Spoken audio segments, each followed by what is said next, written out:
के श्रवण में भेद हुआ तो फलों में भेद हो गया। समझ रहे हो? एक लड़का गया परीक्षा देने और प्रश्न में आया था कि पृथ्वी गोल क्यों है? तो लड़कवा ने लिखा कि चौका गोल, थाली गोल, रोटी गोल, सब गोल गोल को लिखते गया। चौका गोल, थाली गोल, ये गोल, वो गोल, इसलिए पृथ्वी भी गोल है। और मास्टर साहब गजबई थे, उन्होंने लिखा कि जब चौका गोल, रोटी गोल, थाली गोल, गिलास गोल, लोटा गोल, पृथ्वी गोल, तो तेरा नंबर वो गोल, वो गोला बना दिए। कहा ले तेरा नंबर यही है। तो अगर कथा श्रवण में भेद हुआ तो उसके फल में भी भेद हो गया। तो कहा फिर कथा सुनिए। और कब सुनिए? सावन और भादव में कहा है कथा सुनिए। इसका क्या अर्थ होगा? कहा भैया कथा फिर से सुनिएगा, और आप लोग अगर ढंग से कथा सुनेंगे तो श्रावणे मासी गोकर्ण। हम लोग सावन भादव में बड़े बड़े महात्मा लोग वही चातुर्मास में सुनते हैं। अरे मेरे नैना सावन भादव, ये सावन भादव है। आंख से भगवान का प्रेमारस बहता रहे भगवान की कथा में।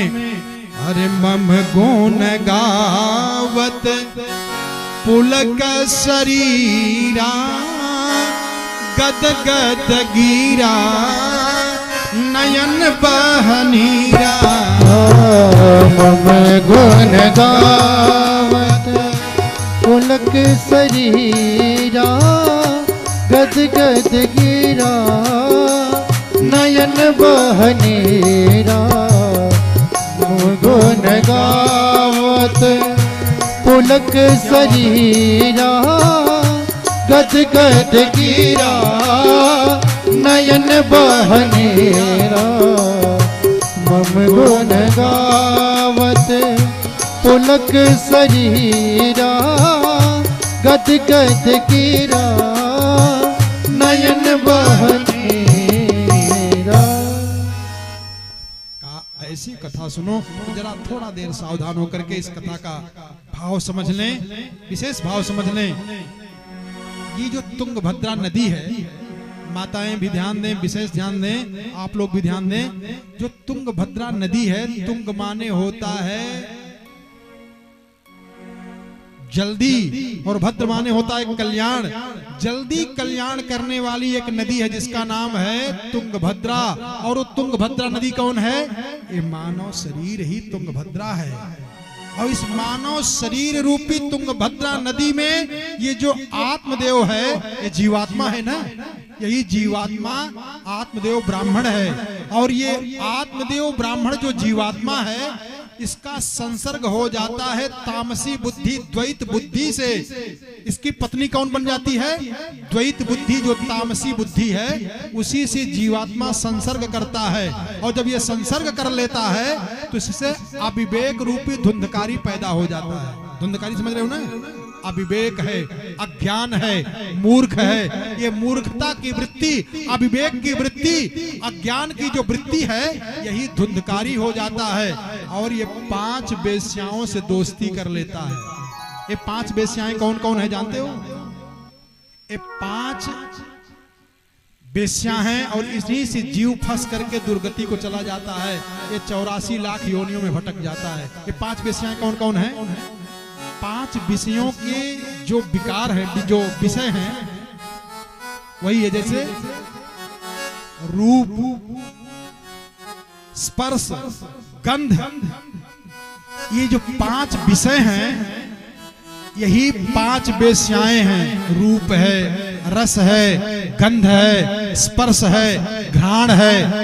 किसी किसी को रूप में मर रहा है, कोई कोई स्पर्श में मर रहा है, कोई कोई स्वाद में मर रहा है।